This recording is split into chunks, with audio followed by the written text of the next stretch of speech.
I just feel like there's like this other layer or level to trying to stay in fitness long term. You know, you get in, and of course, like the first thing you should be doing is really mastering. Everyone talks about mastering your craft. Get really good at training, which takes time, and you really have to focus on that. But I think about it, and I look at the other people around me and in the industry, you know, talk about burnout and staying in it for the long term. And do I want to train clients for 8 to 10 hours a day, every single day?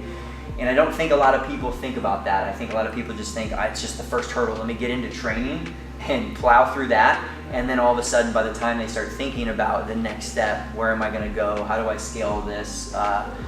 You know, my hours are limited. Then they're already burnt out, and it's too late. Right, exactly. Just like Joe said, you know, getting into it, you might be really excited. You want to work with as many people as you possibly can, which is great. And again, it gives you time to really try to be able to master your craft, but it's long days, and really when it comes down to it, you're really trading time for money. So you can only go so far with that. So like he said, trying to figure out, number one, if you want to try and scale your business and how you can make more money by not doing as much work, or maybe that's something that you really that's what you want to do, is you want to be working with these people one-on-one, and that's really, and you're happy doing that. Both ways are fine.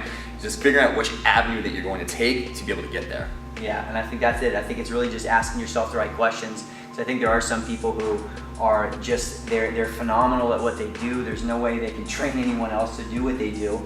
And so that's the best way they can create impact. And maybe that's also like the way they feel the most fulfilled. You know, so I think that there's definitely like a place for that piece. You know, and then on the flip side, it's also like a whole different skill set, right? You know, for me to go from being a great personal trainer and working with people to be a great business owner, or to try to figure out, hey, I want to build this online training business, or, you know, I want to get into this kind of company, or I want to get into education. Like it's a whole different thing. You've got to like relearn a whole different process, which takes time away from training, which takes time away from making the money that you got there. So I feel like that's that cycle that if people would think about more like early on, then maybe like the planning would help them build a better path. Exactly, like you said, doing that early on can be a huge help, because especially early on, you may not have that many clients that you're working with, so you do have that extra time to try and figure out what these other skills you may need. Because if you're waiting until you are at that burnout point, you don't have a lot of extra time to be able to do that stuff, or you're spending way too much time not sleeping, not getting the rest that you need, taking care of that other stuff. So getting that taken care of early on, or at least pushing yourself in that direction early on, can make a huge difference. Like there's going to be a lot of failures in the process, or things that you realize, okay, maybe this isn't what I wanted to do. Like I thought I wanted to go and do all these other things, and you know, you only really know once you try it.